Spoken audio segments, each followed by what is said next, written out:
பிறகு கொரோனா ஒரு சோதனையான நேரமா இருக்கிறதுனால மக்களை பாதுகாக்க வேண்டிய பணியை நான் ஈடுபட்டேன். அதை இலக்காரமா வச்சுக்கிட்டு நீங்க ஏதேதோ தவறு செய்யறீங்க. இந்த அரசாங்கத்தில் அதிகாரிகள் தயவு செய்து அருள் கூர்ந்து சட்டத்தின் மீறி நீங்க நடவடிக்கை எடுக்க வேண்டும். நீங்க அரசாங்கத்துக்கு விசுவாசமா இருக்குன்னு நினைச்சுக்கிட்டு தவறான செயல் ஈடுபட்டால் உங்களை யாராலையும் காப்பாற்ற முடியாது. நிச்சயமா சொல்றேன், உறுதிபட சொல்றேன். இந்த தெற்கு சட்டமன்ற தொகுதியில் சொல்றேன், யாராலையும் காப்பாற்ற முடியாது. தவறு செய்தவர்கள் எவரால் விட்டு வைக்க மாட்டேன். எவ்வளவு பெரிய பதவி இருந்தாலும் விட்டு வைக்க மாட்டேன். அதனால என்ன நடந்தாலும் பரவாயில்ல, அதை பத்தி எனக்கு கவலை இல்லை. தவறு செய்யக்கூடாது. நியாயமான முறையில் நடங்கள், நடுநிலையோடு நடங்கள். மக்களுக்கு நீங்க பிரதிநிதியா இருக்க வேண்டும். மக்களுடைய வரிப்பணத்தில் நீங்க சம்பளம் வாங்குறீங்க. திமுக கட்சியிலிருந்து சம்பளம் வாங்கல, மக்களுடைய பங்கு, மக்களுடைய வரிப்பணத்திலிருந்து சம்பளத்தை வாங்கி கொண்டிருக்கின்றீர்கள்.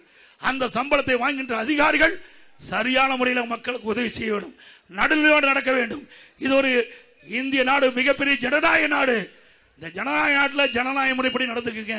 ஒரு கட்சிக்கு ஆதரவாக செயல்பட்டீங்களா உங்களுடைய எதிர்காலம் கேள்விக்குறியாகிவிடும். அதைத்தான் எச்சரிக்கையா சொல்லிட்டு போறேன்.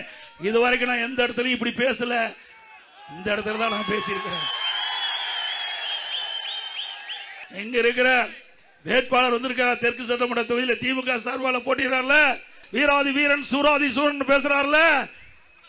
ஆட்சி மாறினா ஆளே காணாம எங்க ஓடி ஒளிச்சுக்கு வர தெரியாது. ஆட்சி மாறினா அவ்வளவு வழக்கு இருக்குது, அவ்வளவு வழக்குகள் நீதிமன்றத்திலே நடந்துட்டு இருக்குது. அவ்வளவு வழக்கு நடைபெற்றுக் கொண்டிருக்கிற பொழுது அவருடைய பேச்சு இந்த அதிகாரி கேட்டா அவரை காப்பாத்துறதுக்கே முடியாது. உங்களை எங்க போய் காப்பாத்துவாங்க? சிந்திச்சு பாருங்க. தயவு செய்து அருள் கூர்ந்து சிந்திக்க வேண்டும்.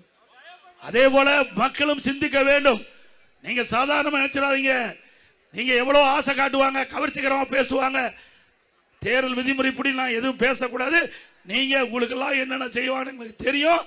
அதை நம்பி ஏமாந்துடாதீங்க, தயவு செய்து ஏமாந்துடாதீங்க. இருக்கிற கூப்பி வேண்டி கேட்டுக்கிறேன்.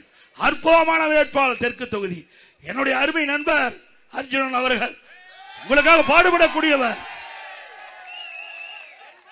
நான் முதலமைச்சர் இருந்த காலத்தில் மக்களுடைய பிரச்சனைக்கு தான் கொண்டாந்து கடிதம் கொடுத்திருக்கார். அவருடைய சொந்த பிரச்சனைக்கு ஒரு கடிதம் கூட கொடுக்கல. இதை விட நல்ல வேட்பாளர் எங்க தேடி கண்டுபிடிச்சு?